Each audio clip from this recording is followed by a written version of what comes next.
Saludos cordiales. Somos estudiantes de la Universidad de las Fuerzas Armadas ESPE. En esta ocasión nos vamos a referir al tema de números índices aplicados a la materia de estadística descriptiva. Antes de abordar el tema de números índices, es necesario conocer qué son los números índices. Los números índices en realidad es una medida estadística que permite comparar magnitudes simples y complejas en dos situaciones diferentes respecto al tiempo. A continuación les voy a explicar cuál es la división que reciben los números índices. Como para ello les he hecho un mapa que nos permita facilitar y entender esta división, ¿ok? Los números índices se dividen en dos partes, que son los simples y los compuestos.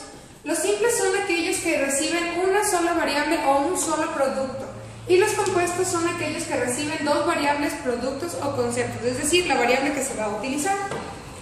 Dentro de los números índices simples podemos encontrar de dos tipos, que son los números simples en serie y en cadenas. Los números simples en serie son aquellos que se repiten constantemente y solamente se hace referencia a un único número o a una sola variable.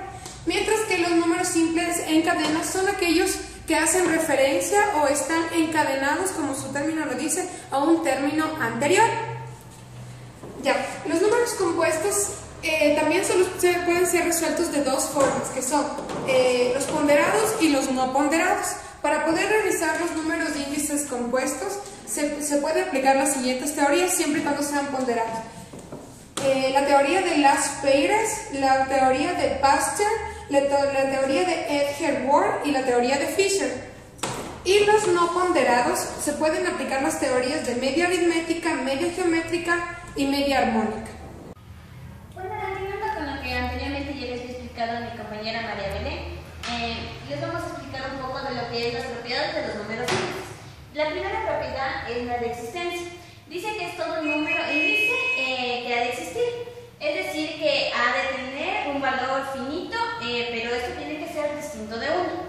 Otra propiedad es la de identidad. Esta propiedad, en cambio, nos dice que se hace concluir el periodo base y el periodo actual del número índice. Esto debe de ser 1. Otra propiedad, en cambio, tenemos lo que es la propiedad de inversión. Esta propiedad nos indica que se intercambia el periodo base y el periodo actual de los índices, que deben ser valores recíprocos. Una de las fórmulas utilizadas en este tipo de propiedad es que nos dice que la inversión está elevada al periodo actual como un número, el subíndice sería el periodo base, que esto nos da igual a 1, que divide a la inversión elevada a 0 sub t, que es nuestro periodo actual.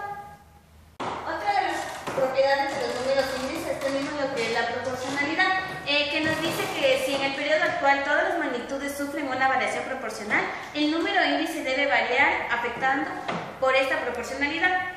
La última de las propiedades que tenemos en los números índices es la que es la propiedad de homogeneidad, que dice en cambio que es un número índice que no debe quedar afectado por un cambio en las unidades de medida.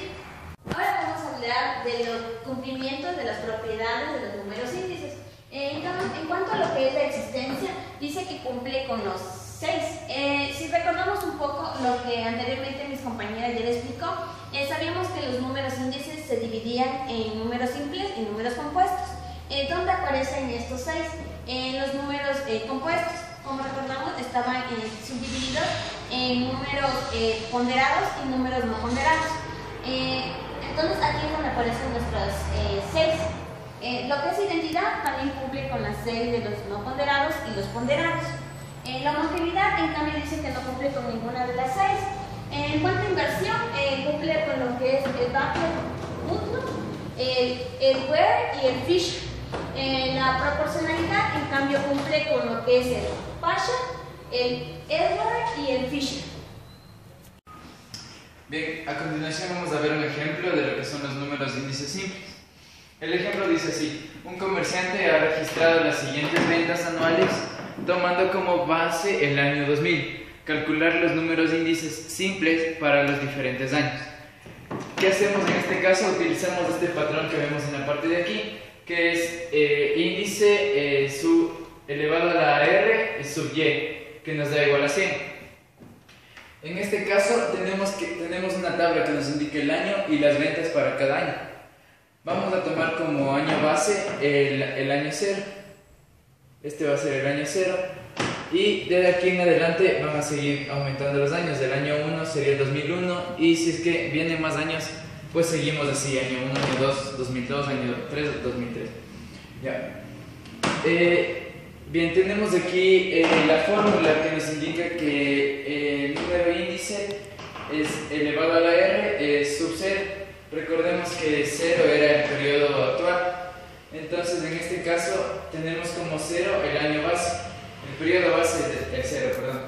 Entonces, vemos que la fórmula es x sub r dividido para x sub 0 por 100. Vamos a calcular del año base. En este caso, elevamos a la 0 y sub 0. Esto sería igual a 200.000. 200.000 nos dice que son las ventas en este año sobre las ventas del año base, que son 200.000 por 100. Simplificamos los 200.000 anteriormente puestos y multiplicamos por 100, que nos daría el 100%, porque 1 sobre 1 por 100 es 100%. Como ya tenemos sacado el año base, vamos con el siguiente año. Decimos número índice de 1 sub 0 es igual a 250.000, que es el número de ventas en ese año, sobre 200.000. ¿Por qué? Porque el año base es el que siempre utilizamos en el denominador, por 100, que nos va a dar un resultado, en este caso del 125%. Si comparamos del año 0, que fue el año base, al año 1, vemos que hubo un aumento del 25% en las ventas. Bien, vamos a continuar para que entiendan mejor con un ejemplo de lo que es los números de índices ponderados en cuanto a lo que es índices complejos. Ya. En este caso vamos a utilizar la fórmula de Bradstreet y Dutton. Esta es la fórmula que dice el número índice es igual al periodo índice sobre el periodo actual o el periodo base por 100.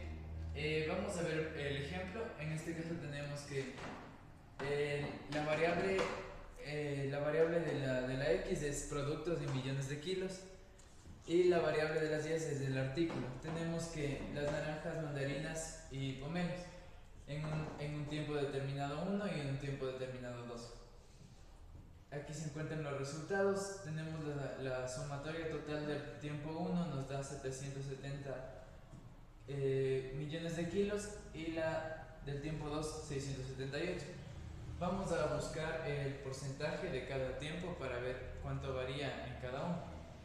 Bien, usamos la fórmula que la tenemos aquí. Como les vuelvo a repetir, el periodo índice, que en este caso sería 450, que es el primer periodo, y el periodo base, que va a ser el mismo, 450 por 100 nos va a dar un total, si simplificamos, un total del 100%. Bien, para el siguiente ejemplo, en el tiempo, el periodo 2, tenemos que 400 es el total de las naranjas en este periodo. Dividimos para el tiempo base, que sería 450, que es el mismo, que siempre nunca va a cambiar, por 100, que nos va a dar un total de un 88.5%.